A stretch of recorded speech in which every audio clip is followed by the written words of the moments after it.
나라 73강 문재인 건강검정 김대중을 본받아야. 요즘 이 문재인의 뇌 건강에 대해서 네티즌들이 참 관심이 많습니다. 관심이 많은데 이 문제를 좀 주권자들이 확실하게 알 수 있도록 문재인이 어떤 정말 제대로 된 이 문제에 대한 응답을 해야 된다. 주권자가 물었으면 후보자는 응답을 해야 되겠죠. 그죠? 그 응답에 아주 좋은 사례, 정말 모범 답안이 20년 전에 김대중이 보여줬거든요. 그래서 김대중의 모범 답안을 따라가지고 자기의 건강 상태를 주권자한테 보고하는 게 옳다. 이런 얘기입니다.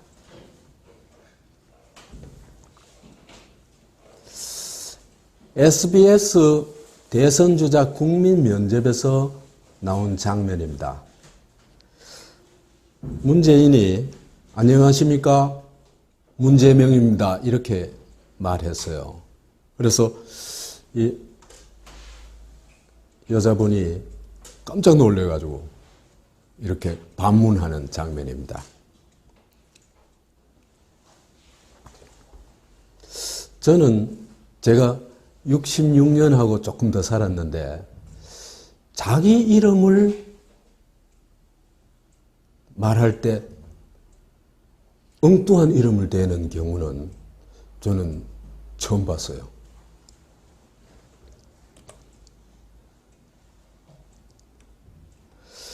그 다음에 이 장면은 오늘 아침에 KBS 토론회에서 있었던 장면입니다.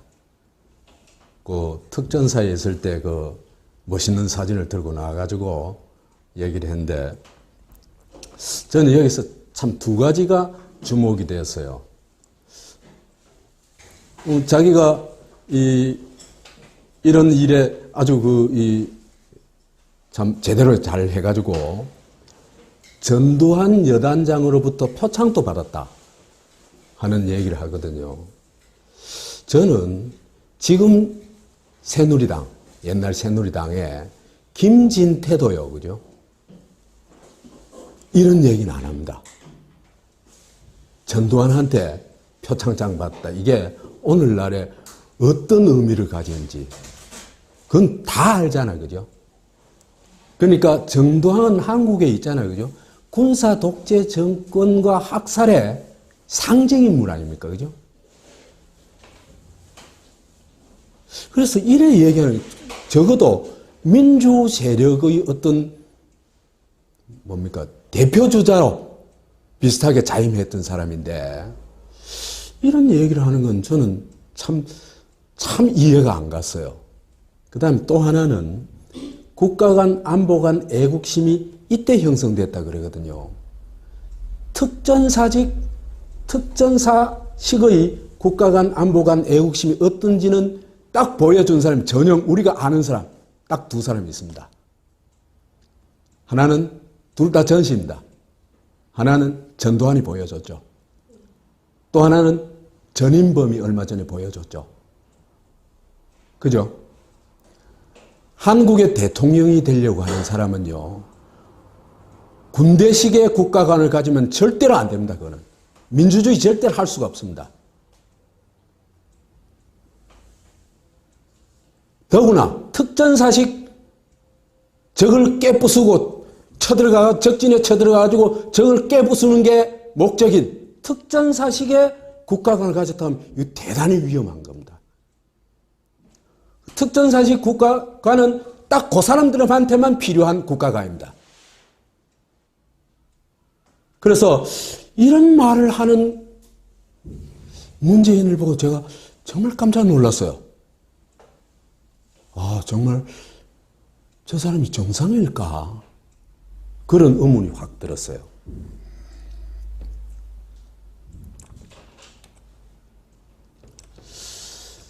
대통령에 대한 검증은요, 아무리 해도 정말 모자라질 않아요.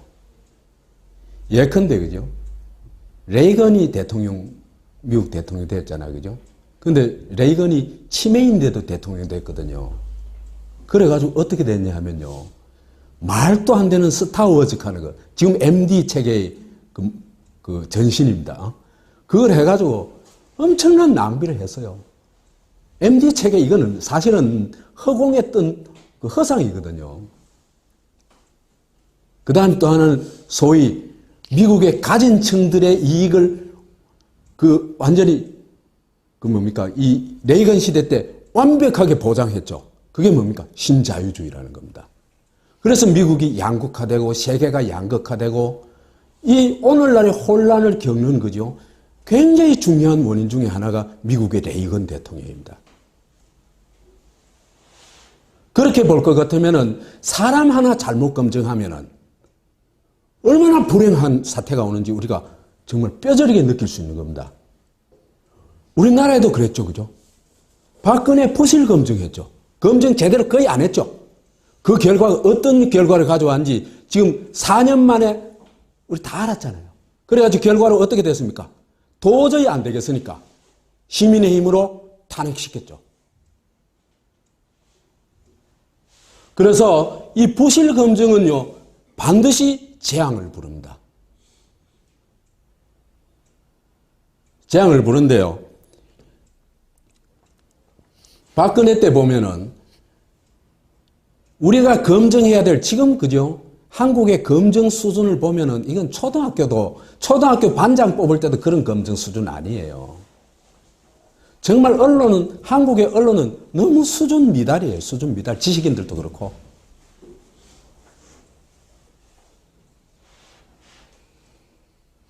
이게 그죠? 누구를 뽑는 자리입니까? 대한민국 대통령을 뽑는 자리 아닙니까? 그죠?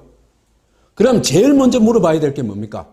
이 사람이 대한민국 곧 다시 말해서 민주공화국이라는 국가 정체성에 맞는 사람인가 안 맞는 사람인가? 그게 1차적으로 검증돼야 되겠죠. 아닙니까? 그게 안 맞으면 어떻게 돼요? 독재자 되고 사기꾼 되고 그죠? 얼마나 나라를 망쳐먹었어요. 이명박이 하고. 그래서 여기에 대한 검증을 그죠? 아무도 안 해요, 지금. 이렇게 검증하는 거 봤어요? 이거 검증 안 해놓으니까 박근혜는 그죠? 유신체제 2인자였고 반국가석의 박정희의 딸 아닙니까? 그죠? 난 딸인 건 아무 말도 안 해요. 딸도 대통령 될 자격이 있어요. 그렇지만 문제는 뭐냐면 박정희 노선을 찬양하고 그걸 개성하겠다고 공공연하게 떠드는 사람이거든요. 이거는 한국에서 그죠? 검증 과정을 통해 가지고 반드시 커트시켜야 됐어요.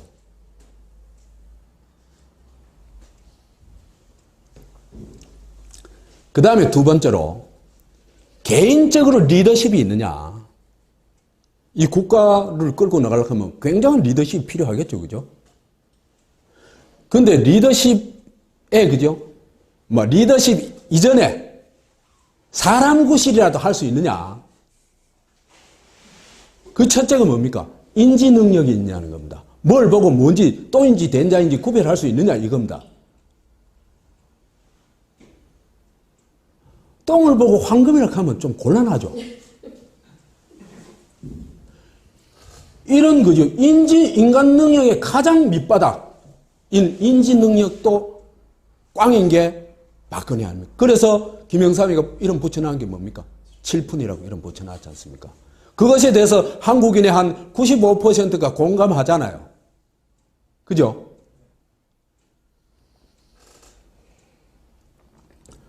그런데 그 꽝인 걸, 그죠? 그 당시에 아무도 말을 안 했잖아요. 그러니까 토론을 안 하고 서준대로 읽고 하니까, 그죠? 정상적인 사람인 줄 알았죠.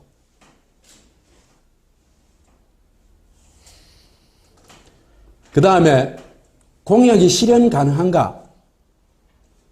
그것도 공약이 제대로 된 공약이냐? 또 실현 가능하냐? 이런 걸 검증해야 되겠죠. 경제민주화 남의 거 다 갖다 뺏겨가지고 하니까 이 사람이 원래 경제민주화하고는 담 쌓는 정도가 아니라 정반대의 길로 갔던 사람이죠. 그런데도 불구하고 이거에 대한 검증을 거의 하나도 안 한 겁니다. 그러니까 한국의 검증 수준이라는 게 너무 수준 이하예요. 이런 식으로 하면요, 백치도 대통령 될 수 있어요. 사기꾼도 대통령 될 수 있고, 다 봐줬죠, 우리가. 그런 사람 뽑은 경험 다 있죠.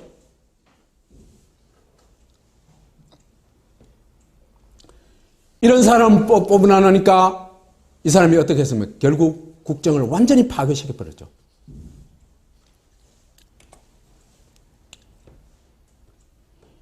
인지 능력은 꽝인데 뭐가 뭔지 구별을 못한 사람인데 이 사람한테 절대 권력을 전화놓으면 애한테 수련탑 몇 개 나누는 거 똑같아요. 아니겠어요? 그 심각한 사태가 일어나는 겁니다. 그래가지고 박근혜가 그죠? 지금 한국 전체에 수류탄을 막 터뜨려 놓은 거예요, 지금. 쑥대밭이 된 거예요, 지금. 그러니까 이 사람은 박근혜는 뭘 모르니까 얼굴마담 역할밖에 못해요. 그렇겠죠? 그러면 그 뒤에서 비선들, 공식 라인이든 비선이든 진짜 대통령은 따로 있는 거예요. 진짜 실세들은 따로 있는 거예요. 그 실세의 노릇을 한 게 진짜 대통령 노릇한 게 누구냐? 이런 사람들입니다. 김기춘, 최순실, 이재용입니다.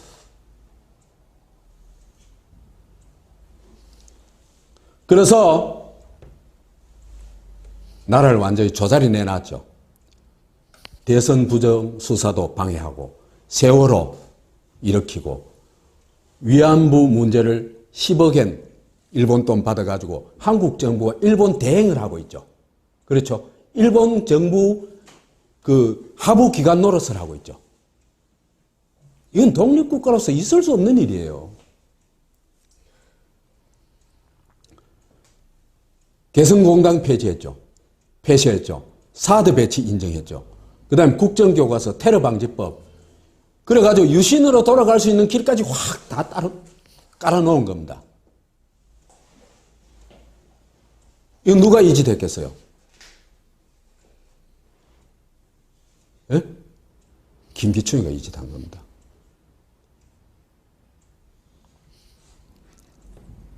그래서 나라의 기본 질서를 완전히 파괴해버렸어요. 박근혜는 소통령이 불과해요. 진짜 대통령은 최순실인데 그 위에 있는 게 누굽니까? 여러분 드러났죠, 과정에서. 이재용이에요. 나라가 구조가 완전히 뒤바뀌어 버린 거예요. 그래서 이 부실 검증이 7푼이 수령을 낳고 그 결과가 국정 파괴, 나라 파괴로 됐다. 그런데 대통령 후보에 대한 검증이 지금 또 너무나 허술하게 진행되고 있는 겁니다.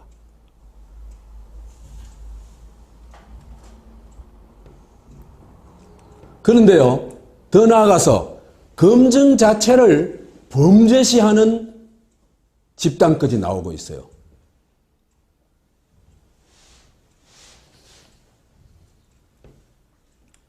그 문재인에 대한 침해설이 나온 게 그죠?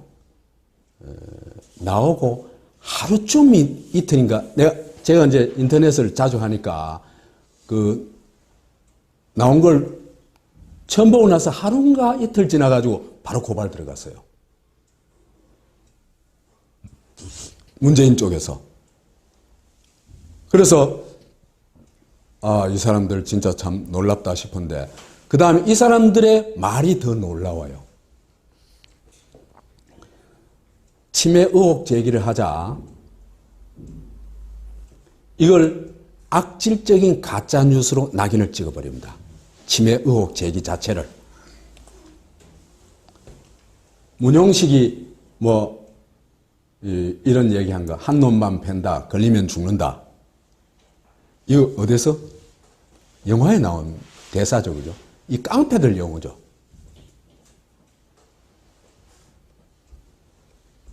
그래서 이런 트윗을 올렸는데 이 트윗의 내용을 보면 참 놀라워요. 그래가지고 고발해가지고 지금 수사를 하고 있다고 자랑스럽게 사진까지 찍어가지고 올려놨어요. 문용식이라는 사람은 나도 서울에 있을 때 한두 번 봤어요. 봤는데 여튼 그래요. 문용식이 어떤 말을 하냐 하면은 가짜뉴스를 다 없앨 수는 없지만은 대표적으로 악질적인 사례는 끝까지 파헤칠 생각이다. 그래서 우리의 모토는 한 놈만 팬다. 걸리면 죽는다. 그러면서 히말라야 트레킹을 3번이나 갔다 오고 작년에도 5,000m 높이 트레킹을 다녀온 분인데 건강 이상 그게 말이 되냐? 속아 웃을 일이다. 이렇게 얘기를 하고 있습니다. 이 말이 얼마나 위험한 말인지는 이따 따져봅시다. 그 다음에 두 번째 올린 트위터에서 가짜뉴스의 대명사처럼 되어버린 침해설이라고 얘기하거든요. 침해설이 왜 가짜뉴스예요? 의혹 제기가 가짜뉴스가 될 수가 있어요. 그건 불가능한 거예요. 이 언어 자체가 잘못된 언어예요. 가짜뉴스다 하는. 의혹을 제기하는 것 자체는 누구나 제기할 수 있어요. 그게 왜 가짜뉴스예요? 이 사람 침해 맞다 하면 그건 가짜뉴스일 수가 있죠. 그죠? 그렇지만 의혹 제기하는 건 그 뉴스, 가짜뉴스 전혀 아니에요. 그래서 생산자를 이번에 반드시 처벌해야 된다. 그래서 가짜뉴스에 경종을 울리고 일벌백계를 통해서 악의적인 생산자는 물론이고 철없이 부하내동하는 유포자들의 기세를 꺾어야 한다. 이런 얘기를 하고 있어요. 이걸 보면은 저는 유신시대로 돌아간 느낌이 확 들어요. 유신시대 언어가 딱 요랬습니다. 일단 저가 일방적으로 정의해요. 이런 건 빨갱이다. 이런 건 빨갱이다. 아니고 넌 빨갱이다. 이렇게 정의를 해요. 그리고 그걸 일방적으로 발표를 하고 조치를 해버려요. 그 패턴 그대로 하는 겁니다. 지금.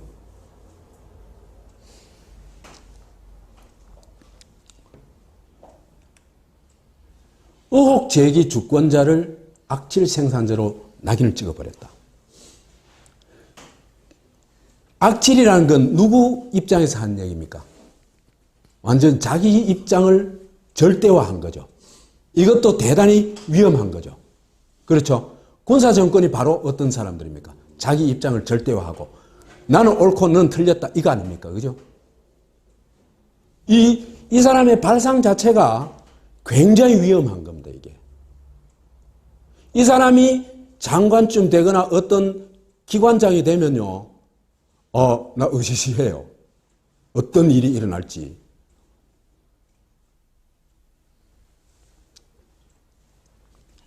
더구나, 그죠? 이 의혹 제기에 공감하는 주권자들을, 그 의혹 제기에 공감하는 사람도 있고, 그건 안 그랬다 하는 사람도 있겠죠? 그렇죠, 그죠? 공감하는 사람을 내화부동하는 유포자라 그랬거든요. 유언비어에 내화부동하는 유권, 사람들, 이렇게 군사정권 때 얘기했거든요. 똑같은 얘기입니다. 그래서 이게, 그죠? 중앙정보부나 군사정권 때도요, 딴 데서는 이런 소리 안 해요. 이게 얼마나 무시무시하고 사람들을 협박하는 게인지 알기 때문에 공무원들이나 이런 사람들은요, 이런 소리 안 해요. 일반 공무원들은. 누가 이런 소리 하냐? 국정원, 검찰에서 하는 소리입니다. 공안검찰 그것도. 이런 얘기를 지금 문재인 캠프 속에서 공공연하게 자랑스럽게 트위스트까지 올라가면서 얘기를 하고 있는 겁니다.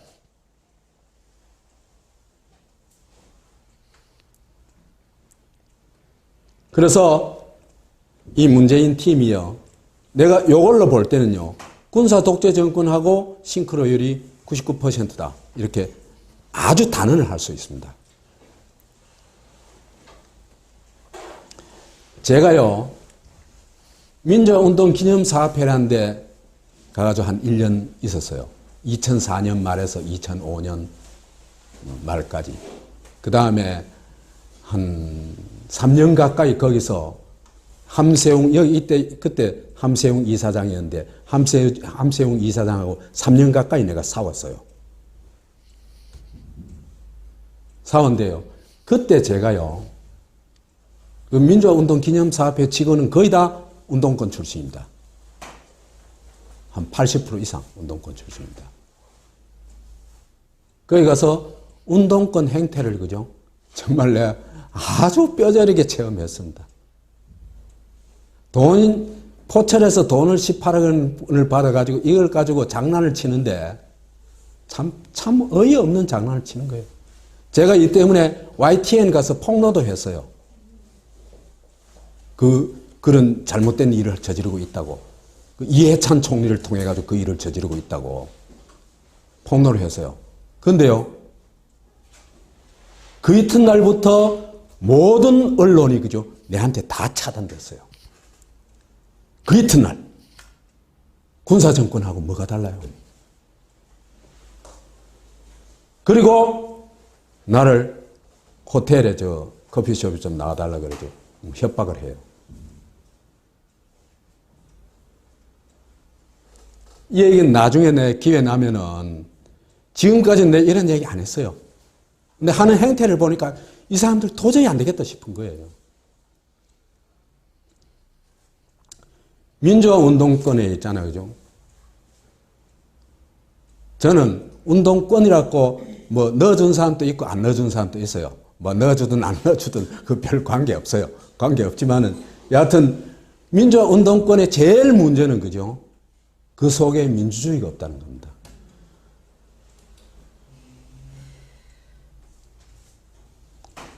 그래서, 그죠? 진짜 민주화 운동의 소위 인류대 출신들 있잖아요, 그죠? 걔들은 다 출세했잖아요, 지금. 다는 아니지만 많은 사람 출세했잖아요, 그죠? 근데 진짜 그때 다치고 시민으로 참여했던 사람들은, 그죠? 그거 생각하면 내가 가슴이 아파요.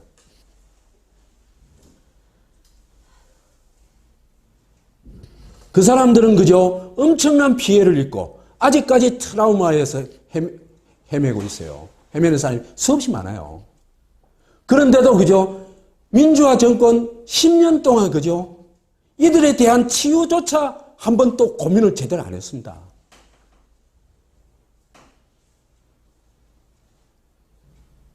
그들만을 위한 잔치였어요. 그래서 이건 내가 이 광주 이 민주화운동 이 시민 참여자들하고 어떤 모임에 가가지고 얘기를 하면서 찍어놓은 동영상도 있어요. 이게 얼마나 심각한 문제인지. 그래서 민주화운동은 굉장히 중요한 성과를 거뒀어요, 우리 사회에서. 그죠? 그렇다 하더라도 그걸 신성시하면 안 돼요. 있는 그대로 봐야 돼요.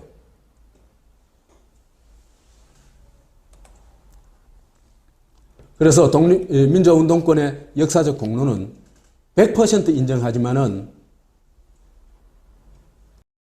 어떤 것도 신화화, 신성화, 성역화하면 안 된다.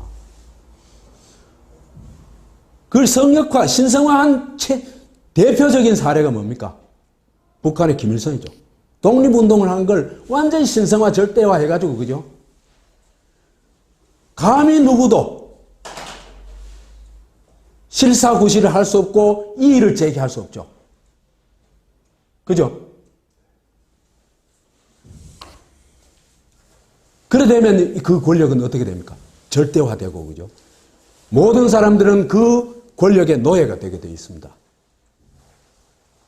그러니까, 그죠? 우리요, 어떤 훌륭한 일을 했더라도 그걸 객관적으로 이해하고 실사구시적으로 이해해야 되지 절대로 신성화하면 안 됩니다.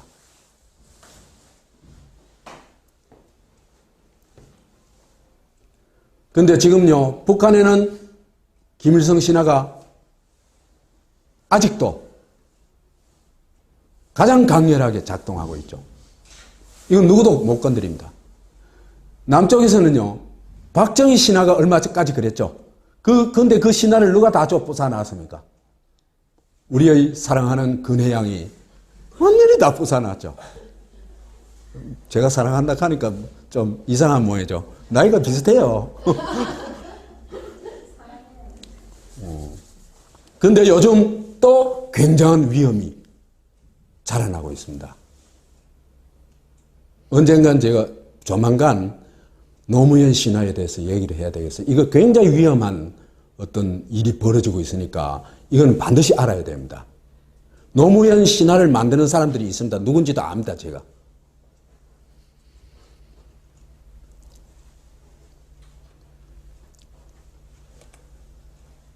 그래서 정말 있는 그대로 봐야 돼요. 그 다음에 숨겨진 것을 찾아낼 줄 알아야 돼요. 그죠? 그리고 남의 눈으로 보지 말고 내 눈으로 봐야 돼요. 내 머리로 해석해야 돼요.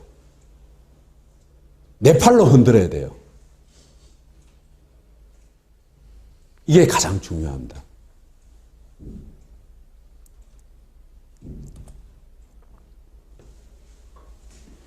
이렇게 사람들이 진정한 나는 나다고 그러고 주권자, 사회, 나라의 주권자가 되고 이런 걸 그죠?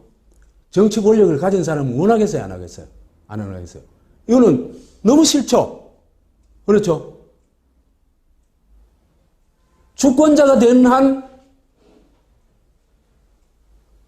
그들에게 독재 권력은 견딜 수가 없죠. 왜? 주권자한테 서비스를 해줘야 됩니다. 이제는 주권자의 진짜 모습이 돼야 되는 거예요. 그렇기 때문에 사람들이 주권자가 못 되도록 온갖 정보를 왜곡하고 세뇌하고 신성화하고 이 짓을 하는 겁니다. 친노 세력도 지금 그 길로 막 폭주를 하고 있어요.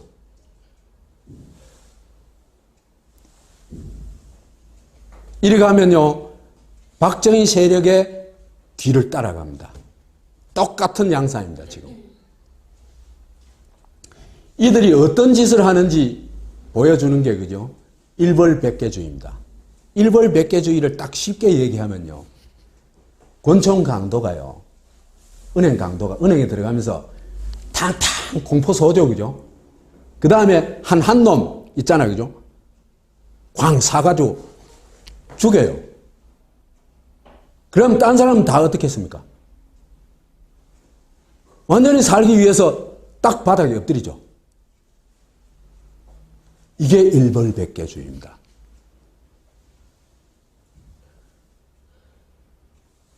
지금 문용식이가 하고자 하는 게 바로 이겁니다. 이거. 한 놈을 조져가지고 다시는 치매 얘기가 안 나오도록 주권자를 어떻게 하겠다? 제압해버리겠다. 이 얘기입니다. 군사정권하고 똑같습니다. 하는 짓이.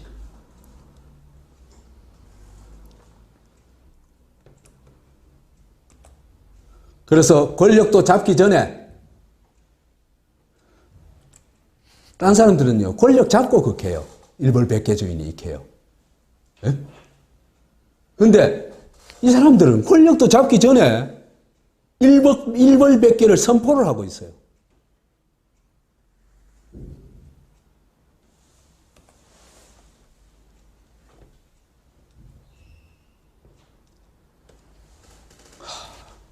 그 다음에요, 문재인은 도대체 이해할 수 없는 면이 참 많아요. 요즘 문재인.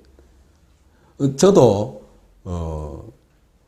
문재인에 대해서 기대는 안 가졌지만은 그래도 문재인에 대한 인간적 신뢰는 얼마 전까지 내가 가졌거든요. 저 사람 뭐 능력은 없지만은 사람은 뭐 무던하고 괜찮은 사람이다. 이런데 요즘 보니까 전혀 아니에요.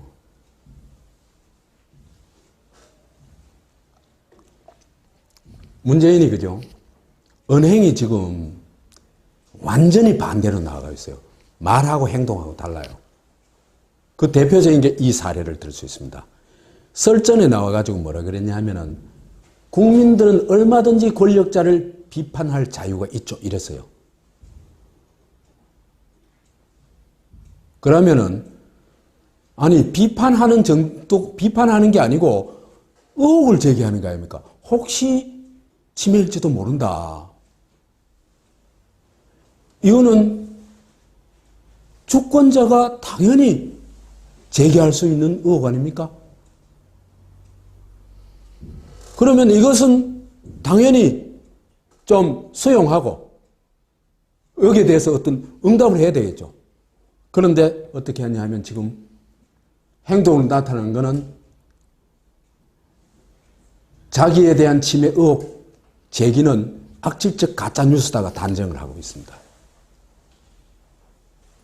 문용식이가 그런데 뭐 문재인이 그런 거 아니잖냐? 만약에 그렇다면요. 문용식이가 잘못했는 거 아니에요. 그죠? 잘못했으면 어떻게 됩니까?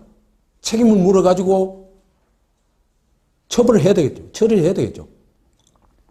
전혀 안 하는 걸 볼 것 같으면은 문재인이나 문용식이나 똑같은 생각이라는 얘기입니다.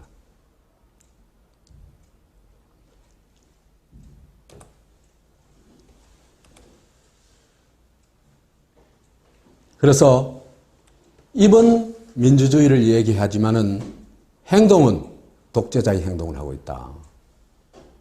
이런 게 여기만 있는 게 아니고 여러 사례를 제가 최근에 보고 있습니다. 그래서 제가 치매 얘기를 하는 사람들 그 얘기를 쭉 한번 추적을 해봤어요. 뭐 치매라고 딱 어떤 이름 붙이기보다는 대체로 말하거든 내 건강에 무슨 문제가 생긴 거 아니냐 하는 의혹이에요. 이 의혹이 정말 근거가 있는지 그걸 좀 따져봐야 될 거 아니에요. 그죠? 그래서 봤더니 이 사람들이 제기하고 있는 말하자면 좀 뇌 건강에 좀 문제가 있는 것 같다 하는 증상들이 있어요. 증상들. 그 증상들을 좀 그 사람들이 얘기하는 걸 좀 보니까 자기 이름을 문제명이라고 얘기한 거는 이건 좀 심각하지 않냐. 박근혜도요. 참 그 유체이탈 화법 뭐 그다음에 엉뚱한 얘기 앞뒤 안 맞는 얘기 참 많이 했죠. 참 많이 해가지고 대표적으로 이런 걸 꼽을 수 있습니다. 지난 15년간 국민의 애환과 기쁨을 같이 나누었던 대통령직을 사퇴한다. 그 대통령 출마하면서 대통령직을 사퇴한다 그랬어요. 그런데 여기 또 말을 보면요. 이게 또 앞뒤가 안 맞는 말이에요. 애환과 기쁨을 같이 한다는 게 뭐예요? 애환이라는 건 슬프고 기쁜 걸 두 가지를 표현하는 말이거든요. 그 국어 실력도 저는 완전 꽝이에요. 근데 이것조차도 그죠? 박근혜 머릿속에 뭐가 꽉 박혀 있어서 그래요. 대통령이 꽉 박혀 있어서 그렇겠죠. 이해를 할 수가 있어요. 근데 문제명 그건 저는 이해가 참 안 돼요. 굳이 이해하자면은 이재명을 굉장히 많이 의식하고 있었구나 하는 정도. 그렇지만 그건 뭐 확인할 수 없는 거고. 그 다음에 날짜 차고 세월호 팽목항에 가가지고 방명록에 쓴 겁니다. 그죠? 얘들아 너희들이 촛불광장의 별빛이었다. 너희들의 혼이 천만 촛불이 되었다. 미안하다. 고맙다. 2017년 4월 10일 이래 돼 있는 거거든요. 이 글 전체가 사실은 굉장히 심각한 문제예요. 죽은 사람들이 학생들만 있는 것도 아닌데 얘들아 하는 것도 그것도 굉장히 그 문제를 아주 편협하게 이해하고 있는 거고, 그 다음에 죽은 사람한테 촛불광장에 별빛이 되었다. 이게 무슨 시 쓰는 것도 아니고 이런 말은 참 아니거든요. 뭐 고맙다는 얘기는 이건 뭐 여러 사람들이 워낙 많이 얘기했잖아요. 그죠? 뭐가 고마운지. 도저히 그 억울하게 말이지 피워보지도 못하고 죽은 아이들한테 고맙다가 뭐야, 고맙다가. 이걸 그저 참 심하게 말하자면 죽어줘서 고맙다는 얘기 아니에요. 말이 되는 얘기예요, 그게. 그러니까 자기가 하는 말이 갖는 의미를 거의 모르고 있다는 얘기입니다, 이 사람이. 그거는 칠푼이보다 더 심각하지 않아요? 저는 그래 보거든요. 그 다음에 날짜도 3월 10일인데 4월 10일로 쓰고, 그 다음에 또 딴 데 가서도 이렇게 썼어요. 여기도 보면은 말이 정말 그 정상적인 언어가 아니에요. 과학 입국의 꿈을 세우겠습니다. 입국이라는 게 세우는 거거든요. 그렇잖아요, 그죠? 그러니까 이 변호사가 쓴 글이라고 도저히 이해가 안 돼요. 그러면 지금 이 문제에 있는 상당히 심각한 언어 장애가 있지 않냐 하는 추측을 할 수 있는 겁니다.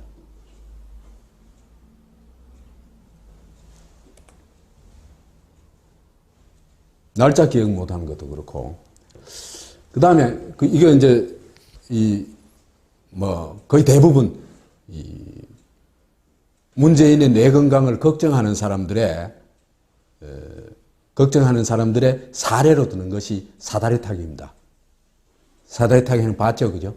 봤는데 그 네 사람이 이제 후보가 나와가지고 사다리 타는데 이 사람이 앞에 세 사람 하는 걸 앞에 세 사람 하고 이 사람 마지막에 했단 말이에요, 그죠? 그런데도 못 하는 거예요, 이걸. 저도 보니까 이래 위로 올라가 버리고, 그죠? 사다리 탄다면서. 그거는 학습 능력이 떨어졌다, 이래 얘기할 수가 없어요. 왜 그러냐면 이 사람은 학습 능력은 있는 사람이거든요. 왜 학습 능력이 있냐 하면은 그 젊은 시절에까지 있잖아요, 그죠? 참여정부 비서실장 할 때까지, 그죠? 늘 모든 학습에서 최고 수준의 학습 능력을 보여줬거든요. 아닙니까? 고등학교 수석 합격인가 그래 하고, 그 다음에 사법연수원 수료도 2위 하고, 그죠? 정부에 있잖아요. 비서실장 자리는요, 사실상 대통령 대행 자리입니다. 업무가 어마어마하게 폭주한 자리예요. 그걸 다 처리했단 말이에요. 그런 사람이 사다리 타기에 학습 능력이 안 된다. 말이 됩니까? 그렇기 때문에 이거는 정말 문재인을 위해서도 이 문제는 좀 심각하게 느껴야 되리라고 봐요.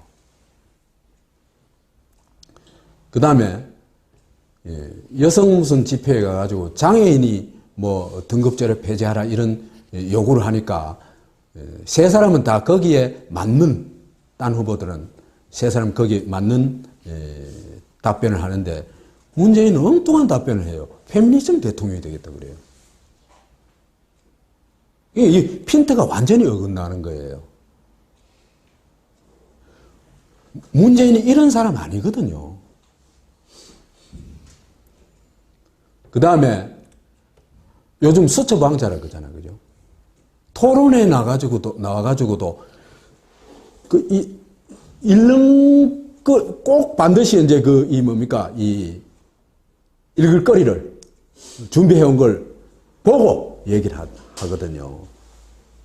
그거는 뭐냐 하면은, 이 문재인이 그런 정도, 머리가 안 되는 사람이 아니에요. 그래서 이 사람이 지금 대독 토론을 하고 있다는 이 자체가, 상당히 우리한테는 그런 장면이에요. 그 다음에 네티즌들이 올린 걸 보면 근래에 이제 국회 활동이나 여러 가지 활동을 하면서 그죠? 잠깐 한번 졸았는 정도가 아니고 막 수없이 많은 사진 찍혔어요. 조는 사진이. 이 잠이 많아지는 것도 뇌 건강하고 관련되어 있다고 했거든요. 그래서 이런 증상들로 봤을 때 뇌 건강에 대한 의혹을 제기하는 것은 지극히 상식적인 거 아니냐 하는 생각을 합니다. 이 특별히 있잖아요, 그죠? 문재인을 모함하기 위해서, 공격하기 위해서 하는 거 아니다는 겁니다. 주권자로서 당연히 있잖아요, 그죠? 대통령 자리가 얼마나 엄중한 자리인데요. 그죠? 그래서 요즘 네티즌들이요, 검찰, 국정원보다 훨씬 더 똑똑해요. 왜 그러냐면 집단지성이 가지는 힘이 있어요. 예? 집단지성이 어떤 힘을 가지냐 하면은 어떤 주제가 설정되면요, 그 주제에 대한 다양한 의견들이 막 쏟아져 나오죠, 그죠? 그러면 그 주제를 그죠? 스텝 바이 스텝으로 막 풀어나가는 거예요.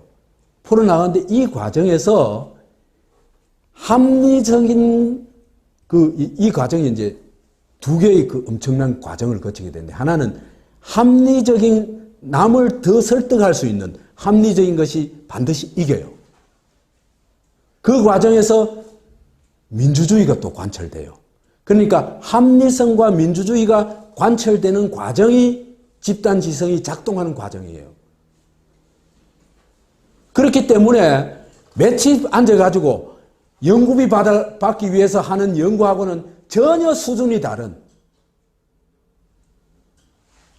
정말 괜찮은 결론을 얻어내는 겁니다. 집단지성이 가지는 힘이 그거거든요. 그래서 또 한두 분야가 아니고 막 수백 분야 있잖아요, 그죠? 사람들이 달라들어가지고 그 문제를 얘기하다 보면은 전혀 몇십 명이 얘기할 때하고는 다른 있잖아요, 그죠? 여러 가지 스펙트럼을, 여러 가지 부문을 총괄할 수 있겠죠, 그죠? 이게 집단지성이 만들어내는 어떤 지혜거든요.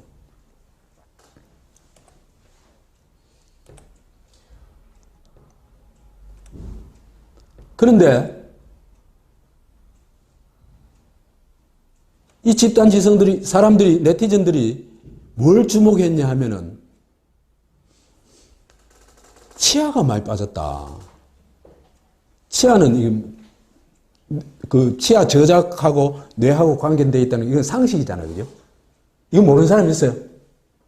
모르는 사람 혹시 최근에 모르는 사람 본 사람 있어요? 이건 다 아는 상식입니다. 그러니까 치아가 많이 빠졌을 경우에는 뇌 건강에 심각한 손상이 올 수 있다는 것은 그냥 상식이거든요.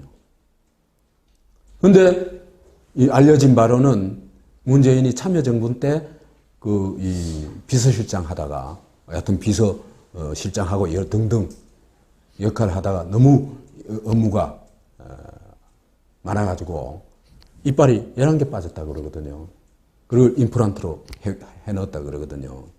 근데 이 연구에 의하면요, 이빨이 11개 이상 빠지면은 뇌병변이 발생한 위험도가 5개 미만 빠진 사람보다 4.2배 높다 그래요. 그리고 이런 연구는 굉장히 많은 것 같아요.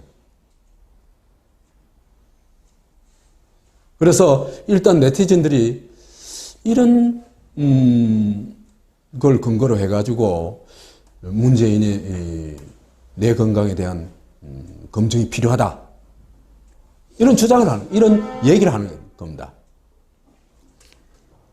그 다음에 또 하나는요, 고산 등반이 이게 뇌에는 치명적이래요. 아까도 얘기했다시피, 문용식도 얘기했다시피, 히말라야 트레킹을 3번이나 했다 그랬잖아요. 그죠? 그 다음에 또, 최근에 또 5,000m 했다 그랬잖아요. 그죠? 그게 뇌에 미치는 영향이 상당히 많이 연구가 된 모양이에요. 나는 뭐 그 분야 아니니까 잘 모르지만은. 그래서, 한국의 기사를 보니까 이인식의 멋진 과학, 고산 등반가의 뇌라는 게 2010년도에 이 신문 기사가 있는데, 여기 보니까 고산에 가서 산소가 부족하면은 1단계, 2단계의 뇌 손상이 온대요. 뇌 손상이 오는데, 그 어려운 의학 용어를 빼고 산소 결핍으로 2단계에 접어들면 뇌 세포가 손상된다. 특히 높은 봉우리에서는 모세혈관의 벽이 새기 시작해 대뇌 피질이 부풀어 오르기 때문에 두개골이 압박을 받는다. 그래서 이런 증상들이 막 나타난다. 시신경이 붓고 시력이 떨어지고 망막 출혈을 하고 혈액이 응고되고 뇌졸중을 유발하고. 그래서 고산 등반가는 건망증, 정서적 장애, 망상, 인격 변화, 의식 상실에 시달린다고 해요.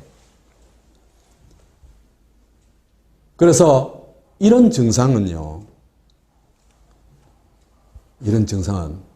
이게 이제 좀 충격적이에요. 예외가 없대요.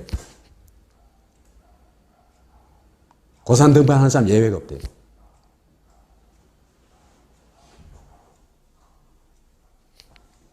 그래서 히말라야 갔다 온 사람을, 히말라야 한 8,000m급 있잖아요. 그죠? 거기에 다 갔다 온 사람도 아니고 도전했던 사람. 꼭대기까지 갔다 온 사람이 말하는 게 아니라 도전해가지고 저산소에 많이 노출됐던 사람. 13사람을 뇌를 조사를 했어요. 조사를 했더니, 여기 이제 외국의 외국의 요 글의 지적 근원이 외국 어떤 학술 논문인데, 그 글에서는 그죠, 세세한 부분이 다 나와요. 나오는데, 이 정도만 이해해도 되니까, 13명을 했는데, 거의 대부분 뇌가 손상되어 있었다는 겁니다. 그 다음에, 두 번째 높은 지역인 안데스 산맥의 아콩카과 정상에 도전한 사람이 8명을 뇌를 분석을 했어요. 특수 기술이 있대요. 뇌를 스캔하는 기술이 있대요. 이 8명 모두 뇌가 손상되었어요. 그래서 실어증이나 일시적 기억 상실을 호소하는 사람도 있었다. 그러면 이렇게 아주 높은 데만 그러냐? 몽블랑 갔다 온 사람도 조사를 했어요. 몽블랑이 최고 높은 데가 4,810m랍니다. 그 히말라야 5,000m보다 좀 낮죠, 그죠? 문재인이 갔다 온 데보다.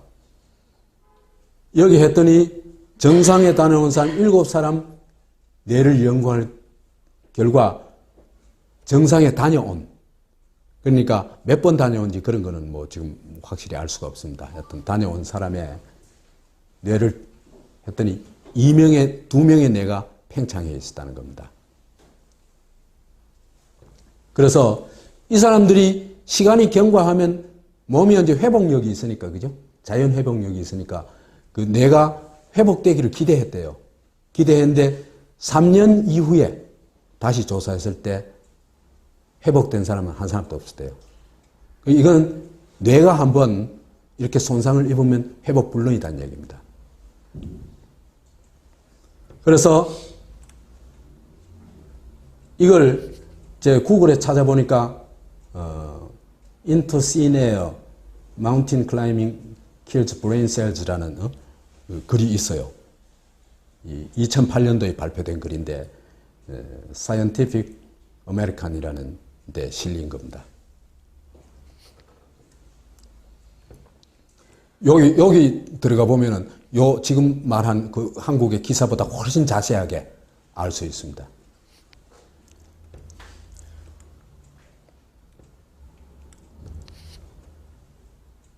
민주공화국에서 의혹 제기는 주권자의 기본권이에요. 의혹 제기하는 거예요.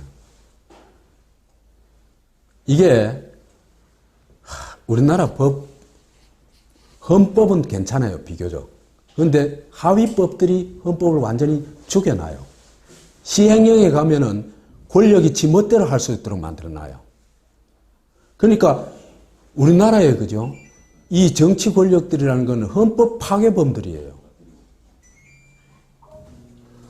그래서, 그죠? 의혹을 제기하는 건 양심의 자유, 언론의 자유에 속한 거예요. 그런데 이 양심의 자유, 언론의 자유라는 게 뭐냐 하면요. 헌법 제1조, 뭐 다 알죠, 그죠? 헌법 제10조. 이게 중요합니다. 모든 국민은 인간으로서의 존엄과 가치를 가지며 행복을 추구할 권리를 가진다. 국가는 개인이 가지는 불가침의 기본적 인권을 확인한다 한데, 이 불가침의 기본적 인권의 출발이 뭐냐 하면은 양심의 자유입니다. 그것이 현실화된 게 뭐냐 하면은 언론, 출판, 집회, 결사의 자유입니다. 그 중에서도 언론의 자유가 결정적으로 중요합니다.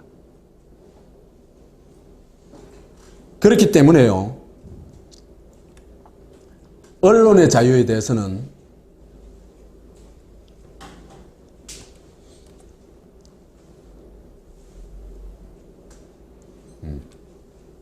언론, 출판은 타인의 명예나 권리 또는 공중도덕이나 사회윤리를 침해하여서는 아니 된다. 그죠?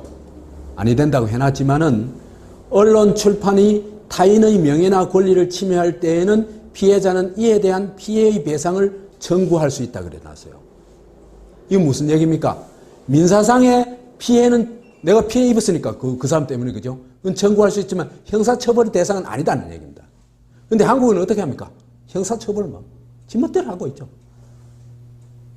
그 반헌법적인 일입니다.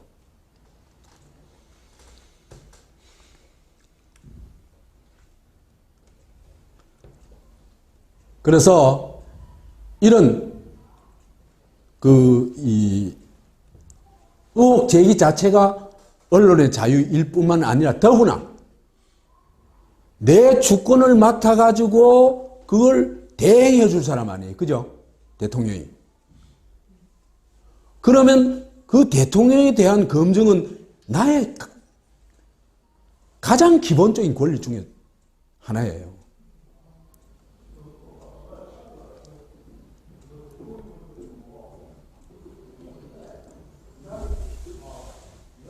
그래서 그런데 문재인 팀에서는 뭐라고 하냐면 이걸 그 언론의 자유에 해당되는 것을 가짜 뉴스라고 악질적인 가짜 뉴스라고 도장을 탁 찍어버리고 낙인을 찍어버리고 형사 고발하고 형사 처벌해야 된다고 선동을 하고 있는 겁니다. 이들이 권력을 잡았을 때 어떨까? 그래서 이런 행동은 반헌법, 반주권자적인 사고방식이고 행동이다. 이렇게 얘기할 수 있습니다. 사실은요, 침해 의혹 제기자가 피해 보상을 해야 돼요. 왜? 언론의 자유를 이 문재인 팀에서 침해했잖아요.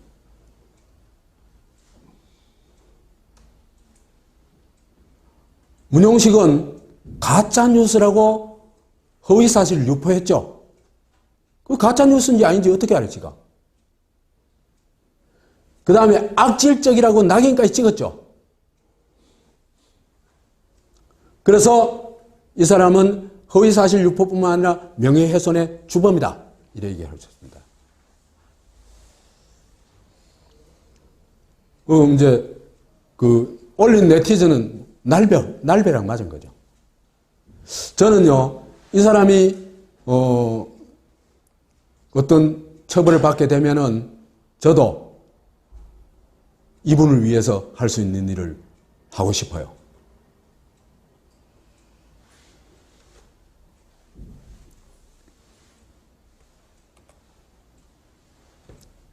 이런 침해 싸움의 본질이 뭔가? 이걸 침해 싸움이라고 일단 해놓읍시다. 헌법에 보장된 주권자의 권리를 실천하는 사람하고 이런 걸 형사처벌해야 된다고 하는 사람들하고의 싸움입니다. 제가 볼 때면요, 헌법 수호 세력과 반헌법 세력, 반주권자 세력 사이의 싸움이다. 이렇게 봅니다. 이게 작은 일 같지만요, 절대 작은 일이 아닙니다. 집단지성 대 권력자의 싸움이다. 집단지성 대 권력자의 싸움이 언제 한번 폭발했죠? 2008년도 쇠고기 수입 반대 집회 때, 그때 이게 폭발했었습니다. 그때요, 인터넷 아고라에 들어가 보면요, 정말 정보를 가져온대요. 어디서 정보를 가져온지 막 대단했어요, 사람들. 그런데 막 국가는 어떻게든지 이걸 깨부수려고 했죠. 그죠? 그래가지고 막 고발하고, 미행하고, 그치 됐죠. 지금 그런 사태가, 똑같은 사태가 일어나고 있는 겁니다, 사실은. 권력도 잡기 전부터.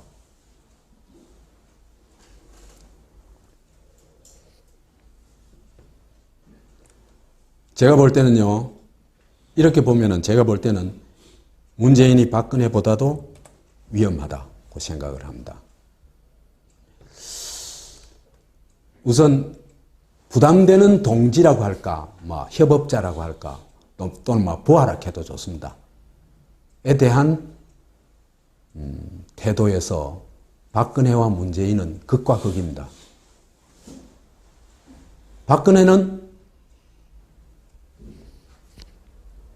자기의 부활합시다.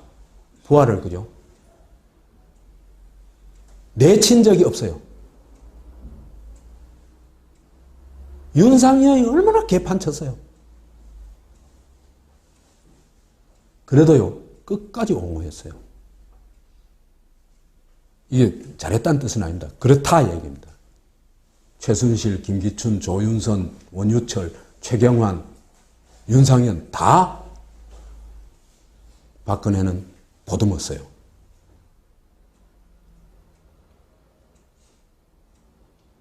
아닌 거 있으면 얘기해 보세요. 근데 문재인은 자기한테 조금만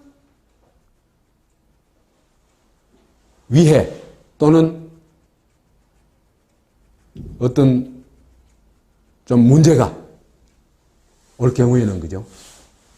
곧바로 그 사람들 다 팽처리했어요.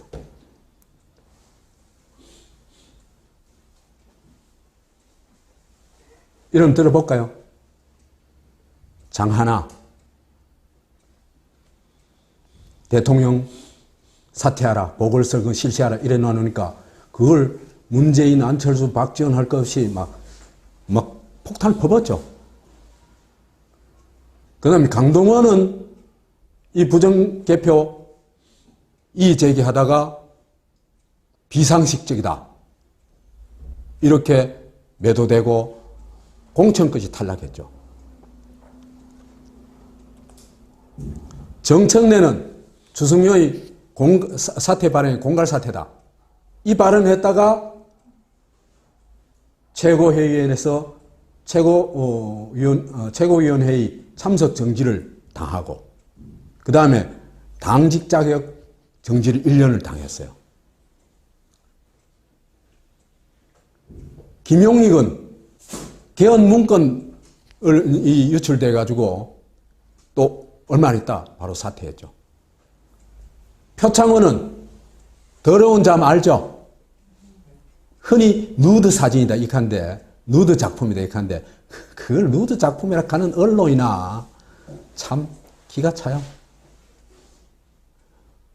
그 작품에 이름이 있으면 그걸 존중해 줘야 되는 겁니다. 그건 기본이에요, 기본. 내 마음에 들든 안 들든. 근데 이걸 뭐 자기가 만든 것도 아니고 자기가 그린 것도 아니고 또 자기가 전시한 것도 아니고 전시하겠다는 거 여러 작품을 전시하겠다는 거 오케이 좋다 전시해라 자기가 추천을 해줬어요. 사실은 이 사람은 아무 관련이 없어요. 더러운 잠하고. 그런데 이 사람이 당직 정지 6개월 처분을 받았습니다. 결정적으로 누구 때문에 그렇습니까? 문재인 때문에 그렇습니다. 왜? 문재인한테 짐이 되니까.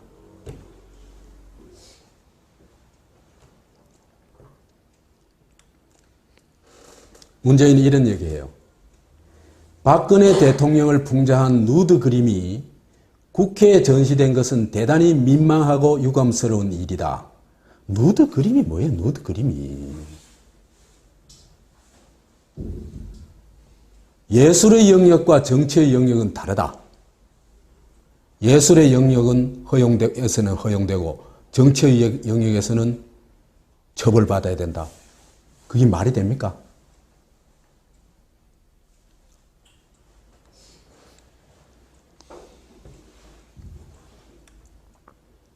표창원이 어떤 사람이냐 하면요. 표창원이 아마도 문재인을 최고로 높이 평가해 준 사람입니다. 그리고 이 문재인을 옹호하는데 가장 앞장섰던 사람입니다. 기억 한번 해보십시오. 제가 뭐 그런 사례까지 들 필요는 없겠지만은 이 사람이 문재인은 특선사 출신이다. 유력한 정치인들 중에서 유일하게 제대로 병역을 완수하신 분이다. 거기에다가 국정 경험이 풍부하시다. 대통령 비서실장, 문화사회수석, 민정수석도 해보셨다. 그 이전에는 인권 변호사로 약하고 어려운 사람, 고통받는 분들 곁에서 도와드렸다. 그런 분이기 때문에 믿고 여러 가지 다른 분들이 공격을 하시지만 개인적으로 가장 훌륭한 분이라고 생각한다. 이 공개적으로 이래 얘기를 했어요. 이 얘기 내가 몇 번 들었어요.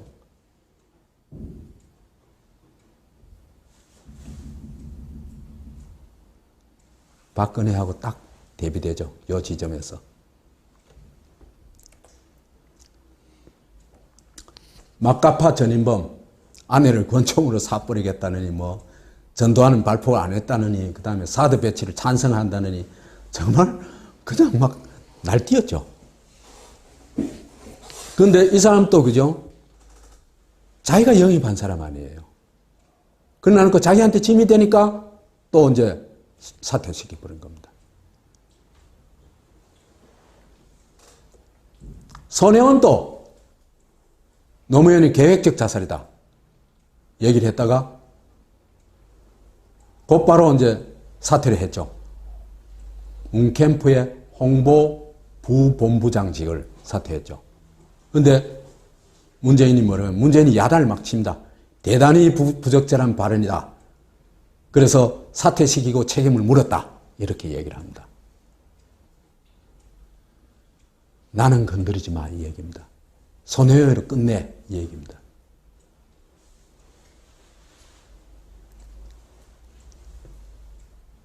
그런데 예외가 있어요.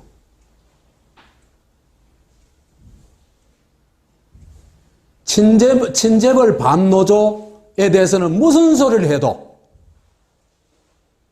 어마어마한 관용을 베풉니다. 양향자가 한 말은 그죠? 정말 노동자들에 대한 모독이거든요. 명예살인이에요, 그거는. 반울림이 어떤 단체인데 모든 것을 희생해가면서 그죠? 억울하게 죽은 사람들을 위해서 노력하는 사람들인데 그 사람들은 어떻게 귀족 노조니 전문 시위권이 용서가 안 된다고 말을 해요. 그 사람이에요. 그런데 이 사람은 전혀 처벌을 안 합니다. 전윤철이도 마찬가지예요. 민주노총이 그죠? 이제 이 사람 전윤철이가 민주노총에서 이제 성명 낸 건데 전윤철이 뭐라 그랬냐 하면은 악성 노조까지 감안하면 민간기업에서 일자리를 창출할 여력이 적다 이렇게 말했어요. 이 사람 시각은 기본적으로 노조에 대해서 거의 그 부정을 넘어서 가지고 그 혐오감을 가지고 있는 말 아니에요, 이게. 이런 사람들에 대해서는 어떻게 얘기하냐? 이재명이가 문 후보한테 이래 얘기를 해요. 전윤철 전 경제부총리의 발언을 언급하면서 문 후보 주변이 기득권 대연정이 아니냐는 생각을 지울 수 없다. 이렇게 지적을 해요. 그러니까 문재인은 그분이 한 말 모두를 책임지라고 하는 것은 무리다. 이렇게 얘기를 해요.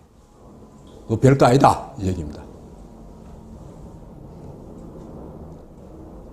이 사람이 민주 후보다? 꿈 깨세요.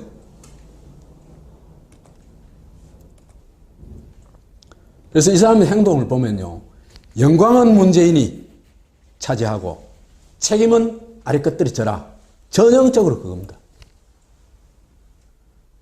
이 사람한테서는요. 통 크게 책임지는 대장부, 대인의 풍모가 하나도 없습니다. 전 이걸 언제 알아봤냐 하면요.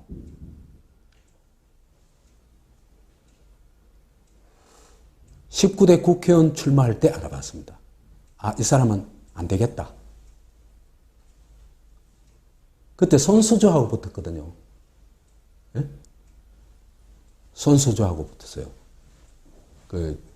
2012년 4월인가 그때쯤이었죠. 손수조하고 붙었는데 부산에서 그죠? 그때 여론이 부산이 굉장히 좋았어요. 그 여론조사에서 그죠? 잘하면은 그때 민주통합당인가 그랬는데 여하튼 야당이 문선거에도 나서 그랬죠. 그죠? 한 반 정도까지 되돌릴 수 있다고 기대할 수 있을 정도로 분위기 좋았어요. 근데 결과는 둘이 됐거든요. 왜 그런지 아세요? 문재인이가 자기가 떨어지더라도 최소한도 자기가 대통령 되려고 하는 사람 같으면은 부산 출마한 사람들을 위해 가지고 자기가 뛰어야 되는 겁니다. 근데 지코앞 닦기에도 바쁜 사람이에요. 손수조한테도 헉헉대다 겨우 10 몇 프로 차이로 이겼죠. 깜냥이 안 되는 겁니다, 이 사람. 무언가 그저 대의를 위해서 자기를 헌신할 수 있는 깜냥이 전혀 안 되는 겁니다, 이 사람.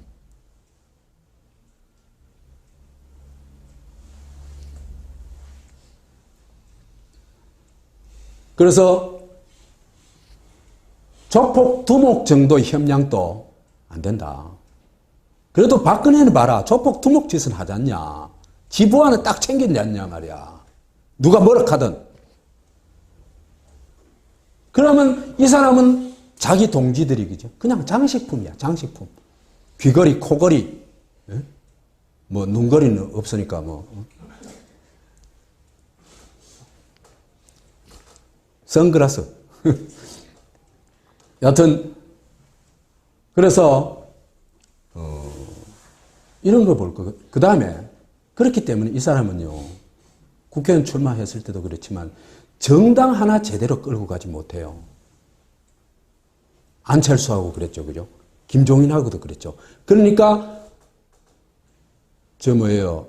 총선을 진두지휘할 만한 능력도 안 되니까 그것도 누구한테 맡겼어요? 김종인한테 갖다 맡겼죠. 이 사람은 정당 하나 끌고 나갈 능력이 안 되는 겁니다. 그런데 이런 대업을 맡으려고 하니까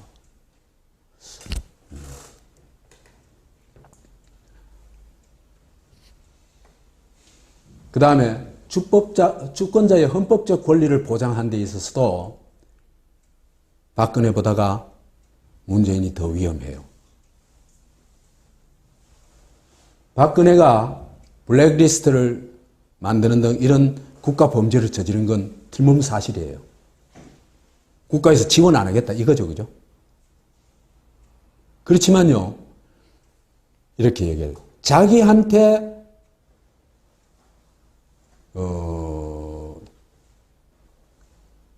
대들거나 자기한테 어떤 그 공격을 하는 것에 대해서는 그죠?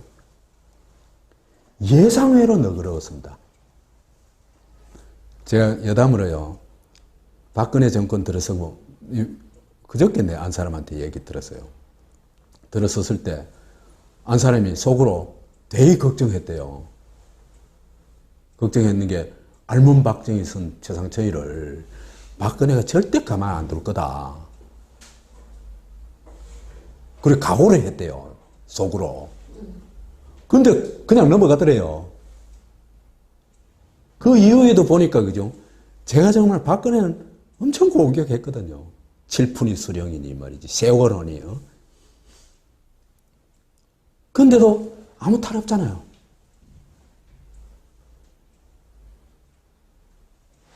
그러고요, 홍성담이 이제 정말 박근혜를 기절초풍할 그런 그림 많이 그렸죠, 그죠? 그것에 대해서도 전시 못하도록 방해만 했지, 고발하거나 그렇지는 않았어요. 그 다음에 박근혜 집안 또는 박근혜에 대해서 얼마나 그냥 무차별적인 의혹 제기했잖아요. 아니에요? 아마 세상에서 박근혜만큼 무차별적인 의혹 제기를 받은 사람 없지 싶어요.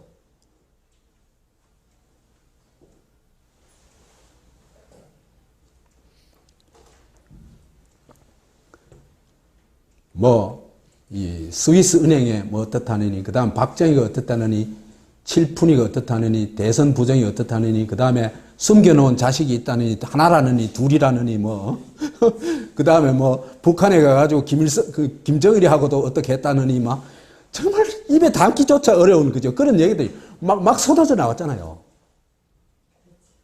그래도 박근혜는 아무 조치도 안 취했잖아요.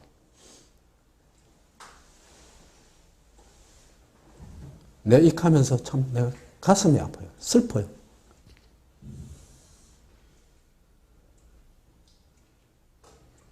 거의 노타치했어요. 근데 문재인은 침해 의혹, 그것도 상당한 근거를 가진 침해 의혹을 제기했을 때 바로 고발 조치해버리잖아요. 형사처벌을 해야 된다고 선동을 하고. 누가 더 무서워요? 나는 누구 더 무서워요.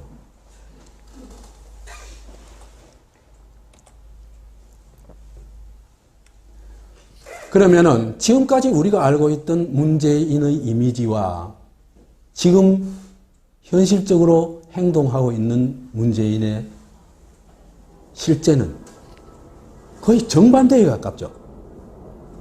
아니에요? 내 얘기 들어보니까. 문재인이 왜 이럴까? 이 문제도 혹시 뇌 건강하고 관련되어 있을지 모르기 때문에 문재인의 뇌 건강 문제는 반드시 주권자 앞에 명확하게 밝혀야 됩니다. 그래서 문재인은 뇌가 건강하다는 걸, 뇌 건강 문제를 스스로 증명해야 된다. 김대중처럼. 20년 전에요. 그 김대중에 대한 대통령 선거 때 음해가 엄청나게 일어났어요. 여러분 알죠? 빨갱이에서부터, 그죠? 여하튼 엄청나게 일어났는데 그 중에 하나가 뭐냐면 치매라는 거예요, 치매. 제가 이제 그때는 그 흥분해 가면서 막 그랬었는데 지금 기억나는 건 뭐냐면 그때 신기하라는 국회의원이 있었는데 그 얼마 전에 죽었어요. 죽었는데 그 이제 이 공격하는 쪽에서 김대중이 회의 때마다 신기한은 어디 갔냐고 찾는다고. 그래서 저 사람 치매라고. 그래가지고 그때 하는 얘기로죠. 그 김대중이 뽑으면 국장 치르게 생겼다. 이래 얘기를 했어요. 혹시 기억나는 분 있어요? 네. 그래가지고 막 그 치매의 증거들을 막 수없이 막 들이댄 거예요. 그랬을 때 김대중이 어떻게 했냐 하면은 대통령 후보에 대한 건강검증 요구는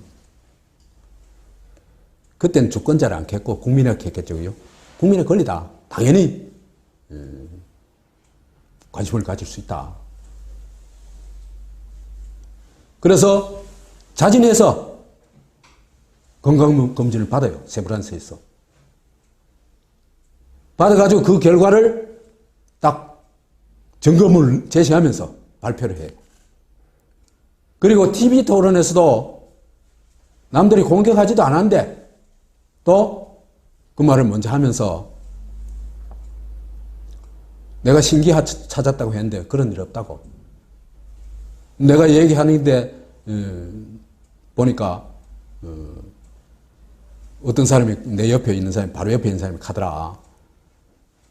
김대중이 치매인 줄 알았더니 아니네 이 카더라고. 그래가지고 한바탕 웃고 말아요. 이게 정말 대통령의 풍무 아닐까요?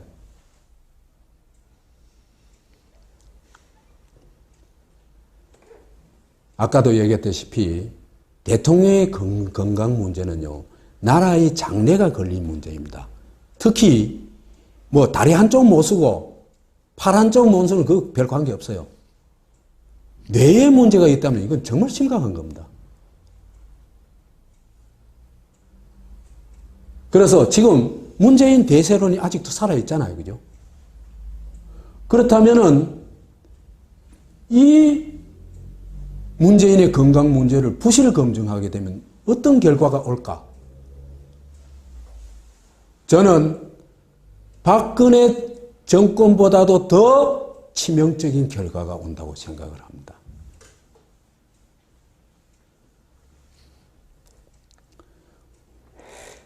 아까도 얘기했다시피 부실 검증 때문에 칠푼이가 대통령이 되고, 그죠? 그죠?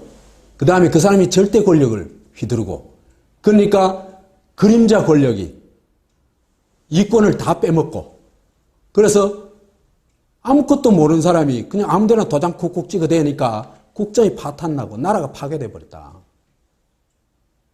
아마 제 이 말에 대부분 한국인들이 동의 안 하겠어요.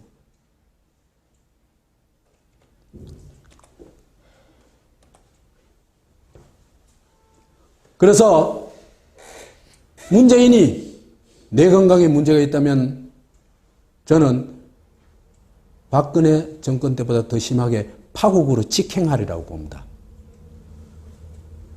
국정 인식이 안 되고 관리가 안 되고 그러면 엉터리 처리할 수밖에 없고 국정에 대해서 그러면 그 옆에 붙어있던 있잖아요. 그죠? 사람들 이권 정치가 난무하게 되고 그런데 박근혜가 퍼질러 놓은 일들 그죠? 너무나 심각한 일들 너무나 많죠. 산더미 같은 과제가 있는데 이걸 제대로 해결할 수가 없습니다. 사드 문제, 재벌개혁, 경제민주화 문제, 가계부채 문제, 그 다음 지금 미국이 지금 전쟁하겠다고까지 나서고 있죠. 그렇죠, 그죠? 그래서 북미 전쟁 위험 문제, 이런 문제들을 그죠? 정신 똑바로 가진 대통령조차도 해결하기가 쉽지 않죠. 이 문제는. 그렇죠? 그렇기 때문에 문재인의 뇌건강 문제는요, 국가의 운명이 걸린 문제예요. 이 문제를 그냥 넘어가면 안 됩니다. 죽는 길로 가는 게 자칫 잘못하면.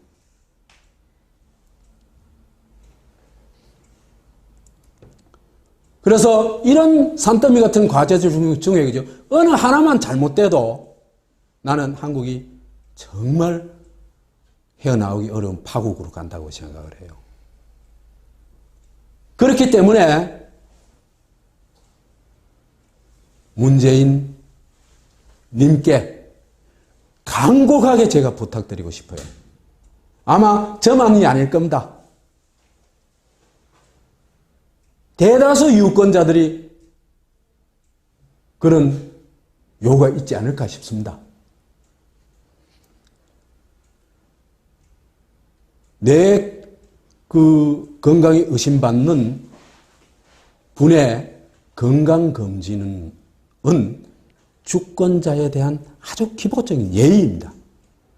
그래야 우리가 믿고 권력을 맡길 수 있겠죠. 될지 안 될지는 모르지만. 그래서 저는 제안하고 싶습니다. 김대중 전 대통령, 김대중이 했던 대로만 하십시오. 그러면 모든 문제가 풀립니다. 감사합니다.